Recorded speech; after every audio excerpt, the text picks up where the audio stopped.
तो इस वीडियो में मिखाइल ताल की गेम देखेंगे। ये गेम 1964 में खेली गई थी।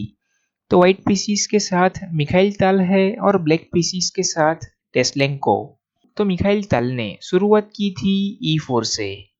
E6 French defence, D4, D5 French defence normal variation, night C3, bishop B4 और इस नाइट को पिन किया। तो ब्लैक इस पॉन को कैप्चर कर सकता है।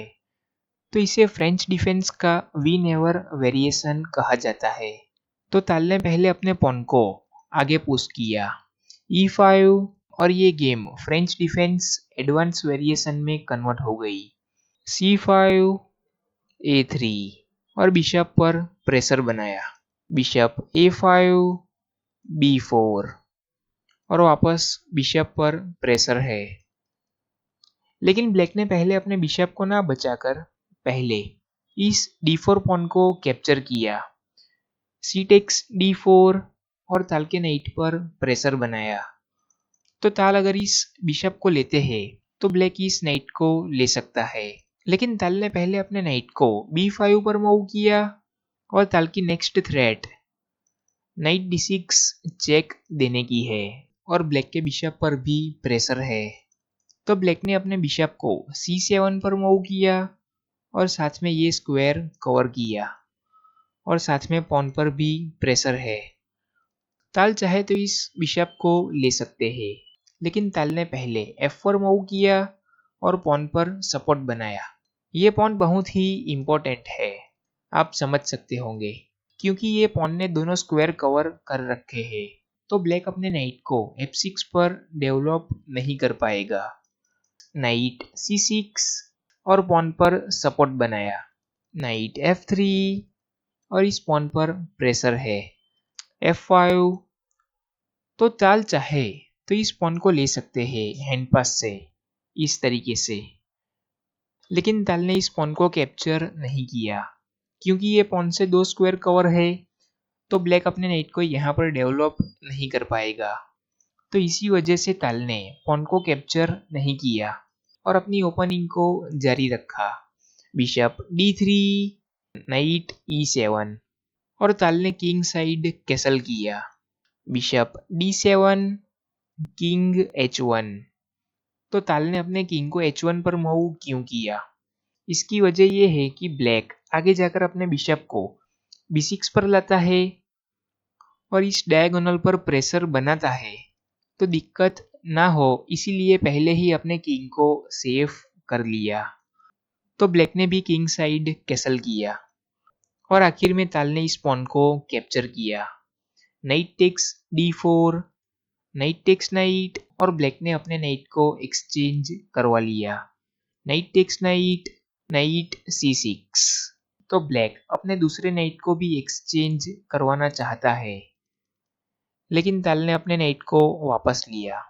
F3 पर रूक C8, बिशप B2। ताल अटैक करने से पहले तैयारी कर रहे हैं। तो दोनों बिशप का टारगेट किंग साइड पर ही है, लेकिन ये दो पॉन बीच में आ रहे हैं। बिशप B6 और ब्लैक ने अपने बिशप से G1 स्क्वायर को कवर किया। तो ताल अभी अपने रुक को G1 पर नहीं ला पाएंगे। तो अभी वीडियो पॉज करके सोचिए कि ताल ने क्या मूव किया होगा। तो ताल ने G4 मूव किया और अपने पॉन को सेक्रीफाइस कर दिया। तो ताल इस G फाइल को ओपन करना चाहते हैं और साथ में ये पॉन मूव होते ही बिशप का डायगोनल खुल जाएगा, लेकिन ब्लैक ने इस पॉन को नहीं लिया और पहले अपने बिशप को E3 पर मूव किया और इस पॉन पर प्रेशर बनाया, लेकिन ताल ने इस पॉन को कैप्चर किया। G टेक्स F5 और ये G फाइल ओपन है अभी ताल के लिए। E टेक्स F5 और अभी वापस एक बार वीडियो पॉज करके सोचिए कि ताल ने क्या मूव किया होगा। तो ताल ने E6 मूव किया और बिशप पर प्रेशर बनाया और साथ में पॉन मूव होने के बाद इस बिशप का डायगोनल खुल चुका है। तो क्या खेलते हैं? ताल। Bishop takes e6, night g5 और बिशप पर प्रेशर बनाया और साथ में नाइट मूव होने के बाद इस क्वीन का डायगोनल ओपन है। तो ब्लैक ने अपने बिशप को d7 पर मूव किया।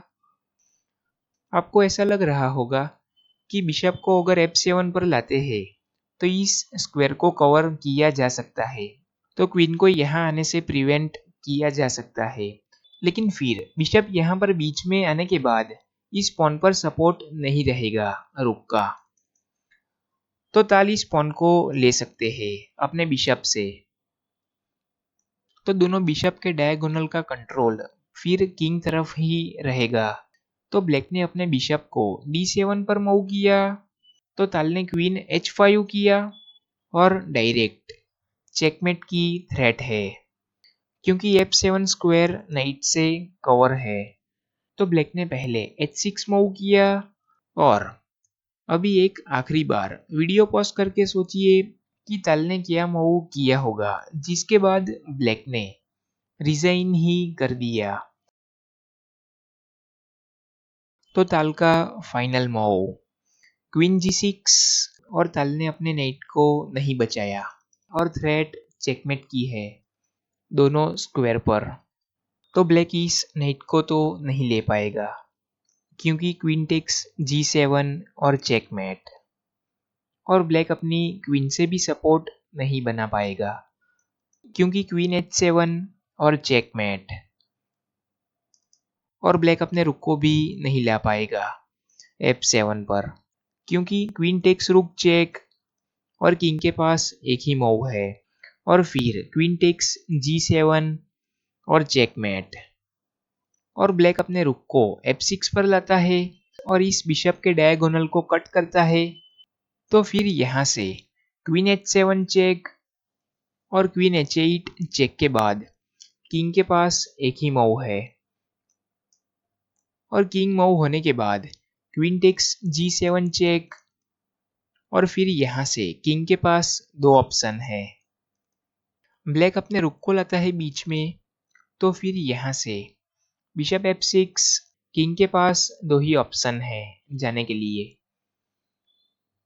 किंग पीछे तो नहीं आ पाएगा क्योंकि क्वीन टेक्स रुक चेकमेट ही है, और ब्लैक अपने किंग को d6 पर लाता है, तो नाइट टेक्स रुक और फॉर्क के साथ ब्लैक की क्वीन चली जाती, और पहले ब्लैक अपने किंग को मूव करता है, तो यहाँ से ब्लैक का रुक चला जाएगा और साथ में प्रेशर क्वीन पर बनेगा, और नेक्स्ट मूव में रुक E1 भी आ रहा है और क्वीन को यहाँ से हटाया नहीं जा सकता क्योंकि क्वीन अगर मूव होती है तो क्वीन f7 और चेकमेट,